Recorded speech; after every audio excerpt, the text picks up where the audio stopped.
Guys, choosing work boots used to always be a compromise where you either have to sacrifice comfort or durability. I grew up on job sites. Believe me when I tell you, I've worn my share of work boots.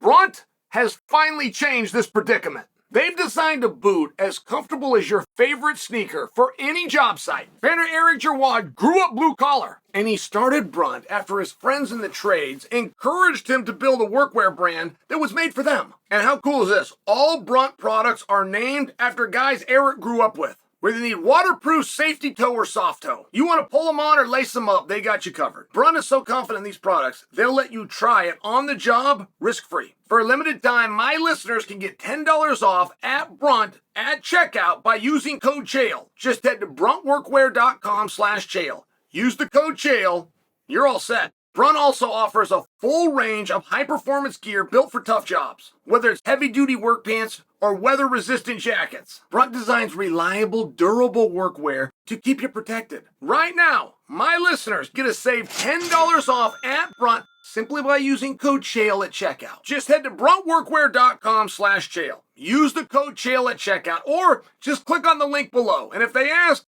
tell them Chael sent you. Ilia Topuria has said the UFC has promised a world title fight. Now, that one had struck me as a surprise in the least. Had Ilia Topuria not come out and said the UFC has promised me a world title fight, I would have just gone through my day assuming that he has a world title fight. But it is a peculiar statement. Listen. Dana spoke on this, Ilia has spoke on this, the division has spoke on this. This is at rest. I understand that. But had any one of those ingredients been missing and we were just fans standing back reading about what happened, you would come to the conclusion that he was stripped. Absent of an agreeable statement by both parties, absent of that, everything that we have seen says Ilia has been stripped. Even though the story we're all supposed to go along with is that he vacated the belt. And I don't have to know everything. I'm just a curious guy. I would like to know. I would like to discuss this with Ilia very briefly because something's off. I can't quite put my finger on it. But Ilia coming out and saying that the UFC gave their word that he would get a world title fight. That's the damnedest piece I've heard in this whole thing. I mean, my spidey senses have been staring at this thing. Everything about this says he was stripped.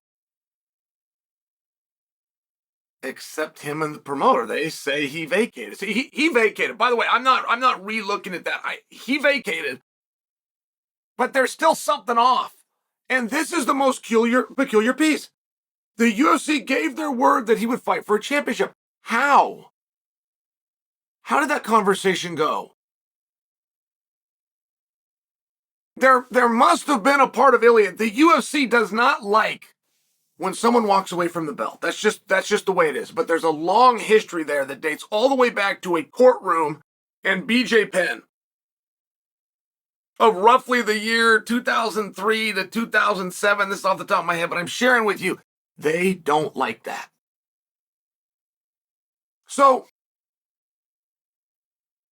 I mean, Alex Pereira right now, they would have liked to have gotten to the heavyweight class, and they would have liked to have not done the fight with Uncle Ivan. I mean, it was one of those matches just going into it that, there's...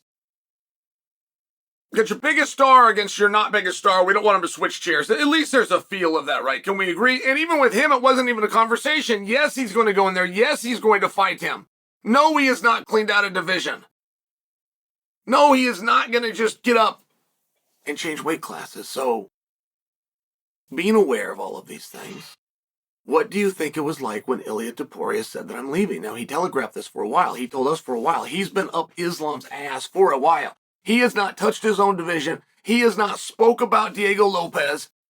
He does not have an interest, which was wildly clear by the body language of their face-to-face, of rematching with Volkanovski. He's known he is not going to weigh 145 pounds for competitive reasons again. He's known that.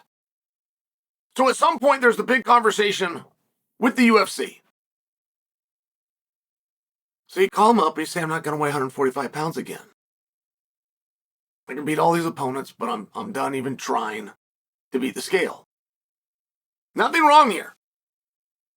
Everybody has done exactly what they should do, but where within that conversation, where do you imagine that I have it wrong? The conversation must have gone something along the lines of, I'm leaving the division. So at what point is there an opportunity for the UFC to make a promise? For what reason? And when we spoke to Charles last week, he'd alluded to that, saying, hey, both things can be true. Ilia's next fight can be for the title. The next time the title is contested doesn't have to involve Ilia. And I get that concept. We did that once upon a time with Francis Ngannou. It actually ended up creating more of a problem than it solved. We made him the number one contender for a fight that was yet to take place. It bought too much time. I'm only sharing with you. They both can be true. I'm just still wondering where the promise would come. Like, have you guys ever made a promise, or have you ever been given a promise? Have you ever dealt with somebody that expected a promise, or have you ever felt compelled to give a promise for something they want? If somebody comes to you and they're going to give you the belt back, they're not doing anything for you. In fact, it's the opposite of what you want. It's bad news, handled in a mature way. What would the promise come from? Yes, vacate the title. And I promise that I'll give you a title fight up a weight class. If they wanted to give him a title fight, they would have just given it at his own weight class. Once you vacate, there's now no reason for a reciprocal negotiation. And lots of things get lost in translation, but I can't help but think this is possibly one of them, only because I can't rectify in my own mind.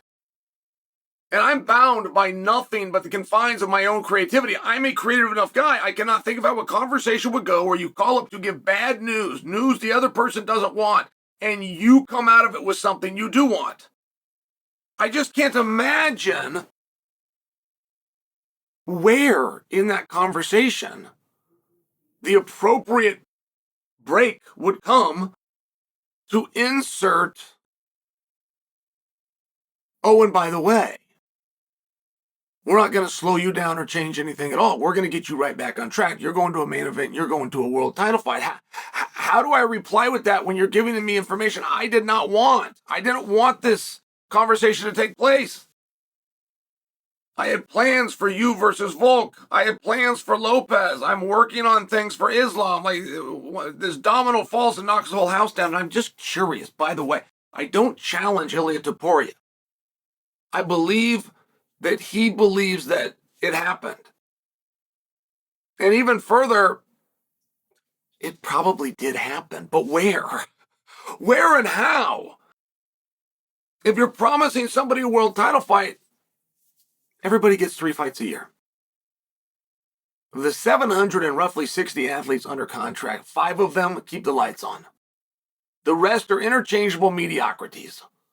And everybody is owed the same thing, which is the offering of 3 fights a year. You don't have to do them, but they must be offered to you. So now we have a champion, meaningful, face of a division, represented an entire culture, by the way, of Muslim athlete. We don't know when his next date is. We don't have a venue where we've marked off on the calendar and that's earmarked for Islam. To the point that we could just tell Ilia, here's the date. Here's where we're going to go with it. Hey, we don't know what's going to happen to you. You're going to have to fight somebody first. Hey, get out there in the media. Play the game like everybody else. Because Ilia is working very hard. He is playing the game. And he is damn good at it, I should mention. He, Charles, and Islam have been so good for one another. And Islam's away, by the way. He's out. But it's where he should be. If Islam jumps in, it gives us clarity. We don't want clarity. We have clarity. We don't have a conversation. I mean, everybody is doing this just right. But where and why would a comment or a commitment come to Ilia to give him everything he wants when he initiated a call, dropping something in my lap that I do not want?